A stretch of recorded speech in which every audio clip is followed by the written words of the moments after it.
በብዙ መከራና ስቃይ ያደገው አሲር እንዲሁም በእንጀራ እናትና በእንጀራ አባቱ ሲሰቃይ የነበረው ዛሬ ላይ ሰው ለማገዝ ከሀንዬ ጎን በመሆን የሀንዬን አባት ለሕክምና ወጪ የሚሆነውን ገንዘብ ለመርዳት ወስኗል። የአባቴንና የእናቴን የወላጆችን ንብረት እፈልጋለሁም በማለት የእንጀራ አባቱን ሲጠይቀው አቶ መልካሙ ደግሞ አፊዞበትም ነበር። እንዲሁም 304 ሺህ ብር እፈልጋለሁ ብሎ ሲጠይቀው አላነሰህም ወይ አያንስህም ወይ በማለት አንተ ዘረቢስ ሁለተኛ አባቴ ብለህ እንዳትጠራኝ በማለት አስጠንቅቆ ለአሲር ይነግሯል። አሲር ደግሞ እኔ የምለቅህ መስሎሃል በማለት እሱም ዝቶበታል። በስተ መጨረሻ ሽጉጥም አንስቶ ሊተኩስበት ሲል የእንጀራ አባቱ ልጅ ድንገት ደርሳ ሁለቱንም ከገላገለች በኋላ አባዬ እረፍ ብላ አባቷም እንዳርፍ አድርጋ እንዲሁም አሲርን ይቅርብህ ይገልሃል አባቴ መጥፎ ሰው ነው በማለት ለአሲር ትነግረዋለች። ሰላም ጤና ይስጥልኝ ውድ የተከበራችሁ የዚህ ዩቲዩብ ቻናል ተከታይ ሆናችሁ ቤተሰብ በሙሉ በያላችሁበት ሰላማችሁ ብዝት ትርፍርፍ ይበል። ኖላዊ ድራማ ክፍል 22 በዛሬው ክፍል ላይ አንተነህ ለሰላም ስልክ ደውሎ እንገናኝ በማለት ለሷ ነገረ። ከስንት ጊዜ በኋላ ደውለህ እንዴት እንደዚህ ትለኛለህ በማለት ተነግረዋለች። አልናፈኩሽም ወይ? እኔ ናፍቀሽኛል፣ እንገናኝ ደውለሽ ስላልመለስኩልሽ ነው ወይ እንደዚህ የምትቆጭው በማለት ለሰላም ነግሯታል።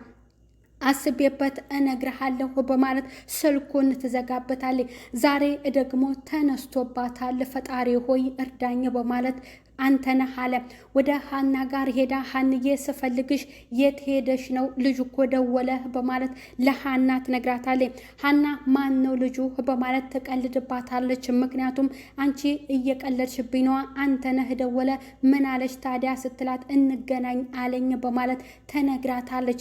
እና ልትሄጂ ነው ወይ በማለት እንዲሁም ደግሞ አሁን እኮ መሽቷልም ስትል ሀንዬ የእህትነት ምክሯን ለግሳታለች። አሁን ጊዜ አይደለም ወይ በማለት ሰላም ለሀና ተመለስላታለች። እንድትሄጂ ስለፈለግሽ ነው እኔም የፈቀድኩልሽ፣ ግን እንዳትርቂ በማለት የእህትነት ምክሯን መክራታለች። እዚህ ሰፈር ነው ና የምለው በማለት ወደ አንተነህ ጋር ትሄድና ሰላም ከተቀያየሩ በኋላ አምሮብሻል፣ እንዴት ነሽ? ናፍቀሽኝ ነበር በማለትም አንተነህ እየቀለደ ቀበጡ ለሰላም ይላታል። ጉንጯንም ሳም ሲያደርጋት ወደ ቤት መመለስ እፈልጋለሁ፣ ለዚህም አንተን ፍቃድ መጠየቅ ያለብኝ አይመስለኝም በማለት ጥላው ትሄዳለች። ይሄ ከይሲ የሆነ ልጅ ትላለች ሰላም። ወደ ቤት ከተመለሰች በኋላ አሲር መንገድ ላይ ቆሞ ሲጋራውን እያጨሰ ነበር። አቶ መልካሙ እንጀራ አባቱ ያገኘውና በል እንዴት ነው ይህንን ሲጋራ በጠዋት ተያይዘዋል ሲል ለአሲር ይነግረዋል። አቶ መልካሙ የአሲር እንጀራ አባት ልጅ ከአባቱ አይደለም ወይ የሚማረው በማለት እንዲሁም በአሽሙር ለሱ እየነገረው ከፈለግህ አንተም ሌላ አለኝ ተጠቀምም ሲል ለአቶ መልካሙ ነግሮታል። እኔን ታጨሳለህ ማለትህ ነው ወይ በማለት አመነጫጭቆታል። ወይዘሮ ሜላት ደግሞ ወደ ኪችን ገብታ ልጆቹ የት ሄዱ በማለትም ሀናን ጠይቃታለች። ምናሴ አልመጣም፣ ሰላምዬ ደግሞ አየር ልቀበል ብላ ወጣች እያለች እየተርበተበተች ለወይዘሮ ሜላት መልሳላታለች። እሷ ግን የሄደችው ፍቅረኛዋ ጋር ነው። እሷ የተናገረችላት ግን አየር ልትቀበል ነው ብላ ነው። ምንድን ነው አንቺን እንደዚህ የተባረከች ልጅ ፈጣሪ ሁሉንም አሟልቶ ነው አንቺን እየፈጠረሽ። ምን አይነት የተባረኩ ናቸው ቤተሰቦችሽም ወላጆችሽም ስትል ወይዘሮ ሜላት ለሀና ትነግራታለች። አረ እንደዚህ አይደለም፣ እንደምትሉትም አይደለሁም፣ እኔ ፍጹምም ሰው አይደለሁም ስትል ለወይዘሮ ሜላት ተናግራለች። በቃ እረፍት አድርጌ በማለት ለሷ ትነግራታለች። እኛ ስንሰራ ስለሚደክመን አይደለም ወይ ሰራተኛ የቀጠር ነው ስትል ወይዘሮ ሜላት ነገረቻት። እናንተ ስራ ውላችሁ ስትመጡ ነው የሚደክማችሁ፣ እኔ ደግሞ ስራ የለኝም ብላ ለወይዘሮ ሜላት ተመልስላታለች።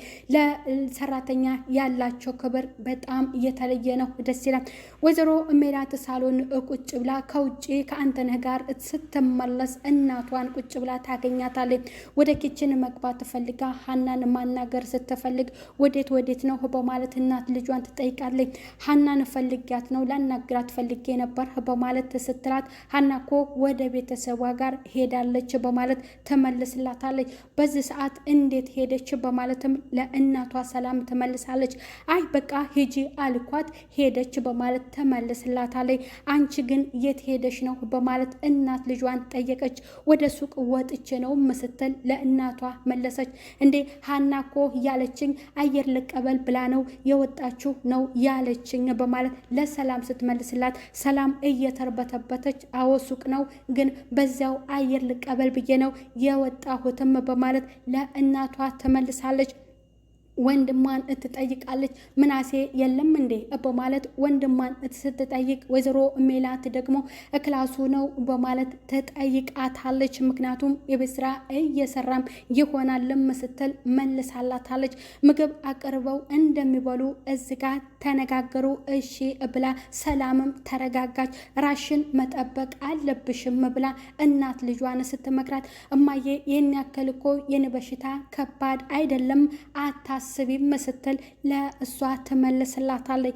ምክንያቱም በሽቷ ይሄ አይደለም ተሳስታ ነው ወይንም እነሱን ለማጣላት ነው ሀና ለወይዘሮ ሜላት የነገረቻት። ወደ ቢሮ መሄድ ፈልጋ ለባብሳ ምንድነው ተነሺ በማለት ሰላምን ትላታለች። እማዬ የት ልትሄጂ ነው በማለት ስትጠይቃት ወደ ስራ ወደ ቢሮ ልሄድ ነው ስትል ለሰላም ትመልስላታለች። አብሬሽ ልንጣ እንዴ ልከተልሽም ብላ ሰላም ትላታለች። እንዴ የት ቢሮ በጭራሽ አይሆንም ተነሽና ቤተ ክርስቲያንም ሂጂ በማለት ለልጇ ስትነግራት ለካ እሱም አለ በማለትና በሌላ ቀን እሄዳለሁ በማለት ለእናቷ ትመልስላታለች። እናቷ ወደ ቢሮ ትሄድላታለች። ልጅቷ ቤተ ክርስቲያን ሂጂ ስለተባለች ነጠላዋን ለብሳ ቤተ ክርስቲያን ሳይሆን ፍቅረኛዋ ጋር አንተነህ ጋር ትሄዳለች። ዛሬ ነው ትክክለኛዋ ሴት ወደ ህይወቴ የመጣችው። ለኔ ብለሽ ቤተ ክርስቲያን ሊሄድ ነው ብለሽ ነጠላሽን ለብሰሽ መጣሽልኝ በማለት አንተነህ ይላታል። ምን አይነት ለምን ነበረ እናቴ ብትፈቅድልኝ እኔ ቢሮ መሄድ የፈለኩት መች ሌላ ፈልጌ ነው አንተነህን ፈልጌ ነው እንጂ ምን አለ እሺ ብትለኝ ኖሮ በማለት አለች። አንተነህ ነጠላዋን ለብሳ ቤተ ክርስቲያን ሊሄድ ነው ብላ ከቤት ወደ እሱ ጋር ነው የሄደችው። እሱ ከሷ የሚፈልገው ግን ትክክለኛውን ህይወቷን አይደለም የሚፈልጋት። ነፍሰ ጡር ነኝ ብላ ስትነግረውም በጣም ደስተኛ ነገር አይደለምና የሰጣት ምላሽ ያልተጠበቀ ነበረ። እኔ በዚህ ሰዓት ስለ ልጅ የማስብበትም አይደለሁም ዝግጁም አይደለሁም። በሆድሽ ውስጥ ያለውን ልጅ ራስሽም አሳድጊው ሲል ለሰላም ነግሯታል። ሰላም እዚ ጋር በጣም ተናዳደ። ወይዘሮ ሜላት ከቢሮ ተመልሳ ሳሎን ተቀምጣ ሀንዬን ትጠራታለች።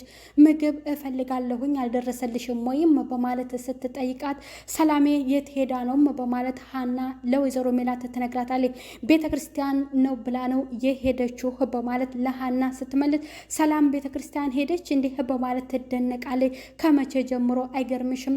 መታመሟ ጥሩ ልብ ገዛችልኝ የአንቺ ደም ነው መሰለኝ እንደዚህ ያደረጋትም በማለት ለሀና ትነግራታለች። በጣም ተገርመዋል። ምክንያቱም እንዴት ሄዳ ማታቅ ልጅ እንዴት ዛሬ ሄደች ወዳና ፈቅዳ በማለት ሁለቱ ተገርመዋል። እሷ ግን የሄደችው ፍቅረኛዋ ጋር ነበረ። አቶ መልካሙ ደግሞ ሽጉጡን አንስቶ ግንባሩ ላይ ልክ ሊተኩሰው ሲል የሱ ልጅ ደርሳ ትገላግልና አሲር አባቴ ይገልሃል፣ በጣም መጥፎ ሰው ነው አይሆንም በማለት እሱን ታስጠነቅቋለች። አባቷንም ትቆጣዋለች። አባቷ ከሄደላት በኋላ ይቅርብህ አባቴ ይገልሃልም ስትል ለአሲር ነግረዋለች። የነገረችው ነገር እናቷ በህይወት እንደሌለችና ይቅርታ አድርግልኝ እንዲያደርግላት ስለፈለገ እየፈለገች ነው። ምክንያቱም በልጅነቱ እንዳሰቃየችውና ንብረቱም የሱ እንደሆነ ለልጇ ነግራታለች። እኔ ሰው እርቦኛል፣ አንተን ስላገኘሁም ደስተኛ ነኝ፣ እቀፈኝ፣ ሰው አቅፎኝም አያውቅምም ስትለውም ለወንድሟ ነግረዋለች። የአንድ እናት የአንድ አባት ልጆች ባንሆንም እሺ እህቴ ነሽ፣ ግን ገና ልጅ ነሽ፣ ብዙ አመት ትኖሪያለሽም በማለት የወንድምነት ምክሩን ለግሷታል።